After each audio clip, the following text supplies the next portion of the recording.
The following was originally aired on Moody Radio Cleveland. Mornings with Brian. Last week sometime I was saying something profound, and Ron goes, "When did Nancy Kane start hosting our show?"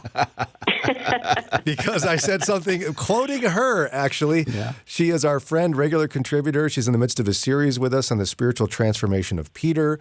She's a mentor and friend of mine. She's program director of the Caritas Center for Christian Formation and host with me of the Leaving Church podcast. Nancy Kane, welcome back.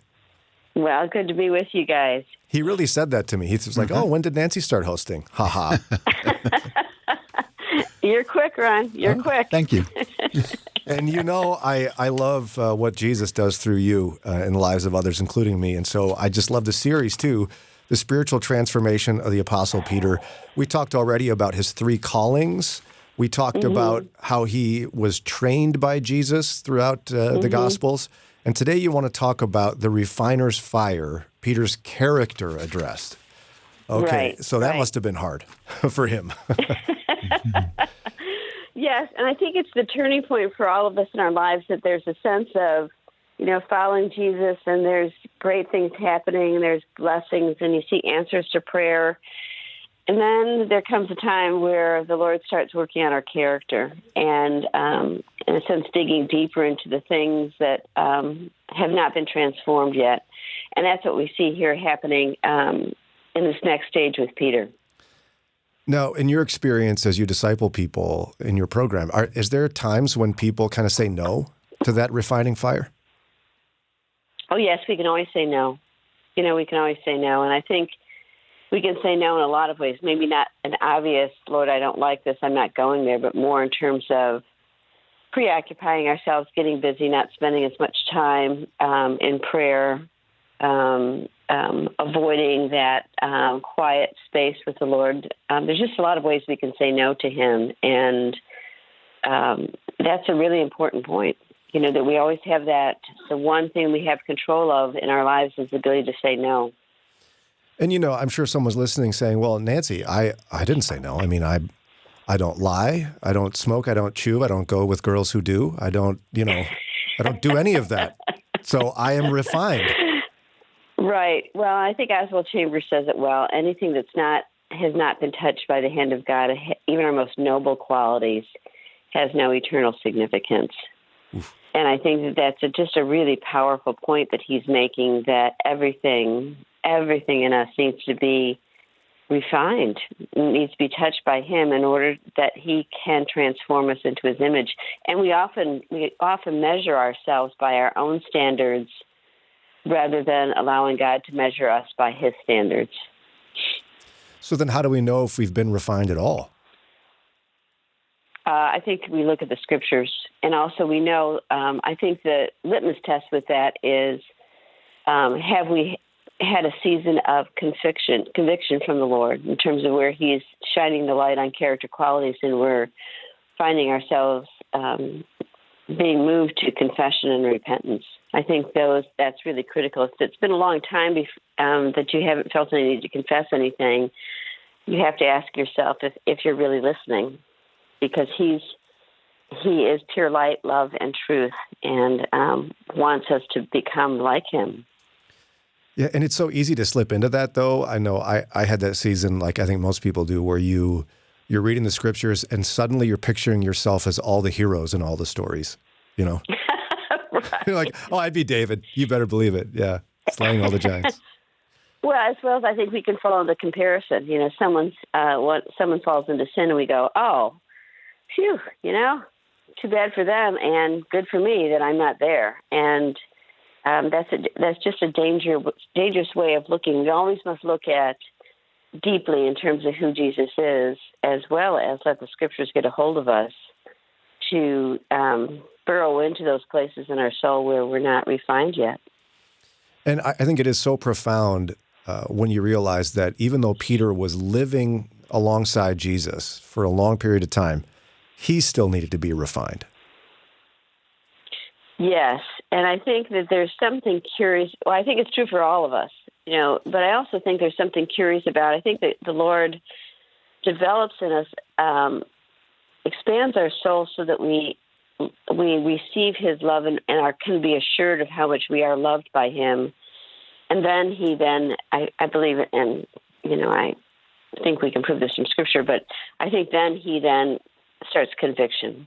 Yeah. I think he then says, okay, now that you know that I love you, now that you know that I'm there for you, there's things we have to address. Well, you need to have a meeting. Yeah, right. and he did that with Peter, right? And I think the first one you want to chat about is when Peter actually has the audacity to rebuke Jesus. Yes. So so this comes on the heels of Jesus telling them that it's clear to all of the disciples that he is the Son of God. And then he begins to unpack that even more and says that the Son of Man will be killed and will rise on the third day. And now we have Peter, who is the leader of the pack, pulling Jesus aside and saying, wait, now you've gone off the rails. It was all fun and games, and now it's getting kind of ugly here. We need to change the message. We need to this is not going to happen. Like, strategically, this is not going to happen. And this is where we see Jesus teaching, instructing, encouraging. He's a disciple in training. And now we see Jesus addressing his character and saying, get behind me, Satan. And that's a pretty severe chastisement. It's not like, oh, no, you've gotten this wrong. Let's talk about this. He's right in his face, telling him you're acting just like the evil one. You need to get behind me and follow me. Well, and can you help us get in Peter's shoes in this moment? Because I'd imagine some people could judge him for being like, oh, I wouldn't have rebuked Jesus. Who would do that? Like, why did he think he could or should do that? It's a great question. I think it makes sense because up until now, Jesus has constantly been treating Peter special. Taking him to as we saw in these last few weeks, taking him and James and John to the healing and the raising of Jairus' daughter from death, teaching him about the temple tax. Only he was being taught about that. Allowing Peter to be a host of him in his home. Again, that's his very special designation. So Peter's been getting special treatment all along, and so he would think that whatever he's perceiving, because he's the leader of the pack and getting special training and teaching from Jesus, that he would see it, as well as he was the one who said, you are the Son of God. Again, in his human mind, he'd go, I'm getting this right. I'm being set apart. Jesus is training me. I've identified some things. And now, again, it would make sense that he would go the next step and say, pain? No, we've got the crowds following us. We've got the popularity index going up. No, we're not going to do something that's going to diminish that, as well as the whole notion that Jesus was the long-awaited Messiah who would save the Jewish people from oppression and those that sought to destroy them. Yeah, and see, that becomes relatable, said that way. Like, we could all be in Peter's position. We talked about when he rebuked Jesus for saying he was going to be killed and rise again. What's the next one where he refines Peter's character? Well, we see the transformation, but I feel like this morning, let's focus on where Jesus tells Peter that he will deny him and before the rooster crows. And I think this is another one of those profound moments because it comes on the heels of, Jesus was talking about all the things the Son of Man will suffer.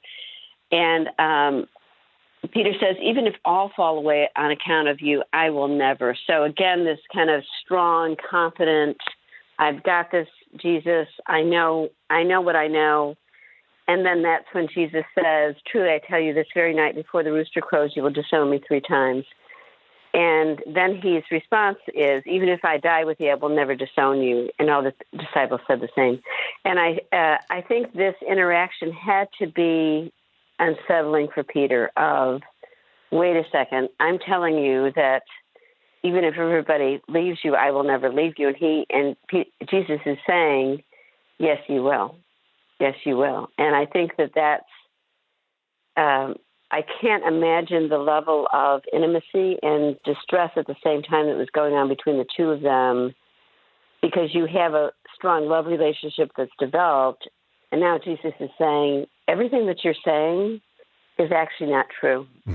Everything you're saying about your loyalty to me, your faithfulness to me, actually you'll see that you're not as faithful as you think. Boy. Yeah, and I think it's important to get into his emotional state at the time. It's like having your best friend insist you're going to betray them. And you're saying, no, I won't. And they just stick with it, right? I mean, we have to get to that zone. Right. And I think that that's also not only in a different passage, this is in the Matthew one, but in another gospel, he says, I've prayed for you that Satan sought to sift you as wheat, and I've prayed for you. And when you're on the other side, strengthen your brothers and sisters. And I think that that's, again, Jesus is going pretty deep here of saying, this is who I know, what is in your soul here. This duplicity, this sense of saying one thing and then doing another is right there, Peter. I'm allowing this to happen, but I'm giving you a heads up. I know it. I know it. Boy, it'd be hard to hear, but I think on top of that, we can still read that story and go, boy, Peter, what was he thinking? I would have never done that to Jesus. And this is where the scriptures, we need the scriptures, because this is where, if you look deeply at it and then put yourself in that space, your beloved rabbi is now being crucified or being sentenced to be crucified, and people are gossiping about him. People are saying, what's that about? Oh, he thinks he's the long-awaited Messiah. How easy it is then to say, this is getting too rough here. I don't want to deal with people thinking I'm one of them as well. But we also do that in our own life. How often do we have opportunities to talk about Christ and we just don't? Because we don't want to suffer rejection or judgment let's look at it even on a more mundane level. How often do we have opportunities to share the love of Christ, not necessarily even the gospel, and we step away from it and we rationalize it away? Well, at those points, we're denying who Christ is and we're denying his call on our lives. And so we are all Peter in our hearts. We all have that potential at any point to say and follow him and be faithful to his call, or to turn and look to other people and the crowds and our friends and what people think of us as more important than our faithfulness in following him. Yeah, it should be deeply convicting. And whenever you share these things, it reminds me of how poorly I read the scriptures for so long. Judging everybody else. You and me both. I mean, I regret that I spent most of my life reading the scriptures in a sense of self-righteousness, yes. Of like exactly what you're saying, like, wow, how could Peter do that? Like, that is awful. How dark of him to actually throw everything in a sense, Jesus under the bus and say, I never knew him. And then the Lord shining his light on my own life and my own soul and saying, well, how often have you done that with me? Yeah. And here's the part that I think is super important, is it breaks the heart of Christ. It's not just Jesus going, oh, well, Nancy missed the boat here. Tomorrow will be another day. It breaks the heart of Christ, because when we turn away from him and do our own thing. And see, this is the kind of teaching and self-examination that takes place when you are part of the Caritas Center's Christian Formation Program. Yeah, and what's the website for those who don't know it, Nancy? TheCaritasCenter.com. Again, TheCaritasCenter.com, TheCaritasCenter.com. You'll see spiritual formation there. There's an application, and it doesn't commit you if you fill out the application. It can start your journey of making that final decision if you'll be part of it. But I'm in it. And it's transforming my view of Jesus and my faith and my life, and I would highly encourage you to consider it. And then if you just can't simply get enough of Nancy and I hanging out together, why wouldn't you go listen to the Leaving Church podcast that we started together? Again, the Leaving Church podcast. You can find that wherever you get your podcasts, on Apple Podcasts and Spotify and all that. The Leaving Church podcast, search for it. We got a couple of episodes out, certainly more to come. And hopefully it'll give you kind of a window as well into this idea of truly examining what Jesus calls us to and seeing if we'll dare to follow it, So, Nancy, can't thank you enough for your time, and can't wait to continue the series same time next week, right? Sounds great. All right. Have a blessed day. You too. And say hi to Ray for us, okay? Mm-hmm. I will. Bye-bye. The preceding audio was originally aired on Moody Radio Cleveland. You can listen live at 103.3 FM in the greater Cleveland area, or download the Moody Radio app and search for Moody Radio Cleveland.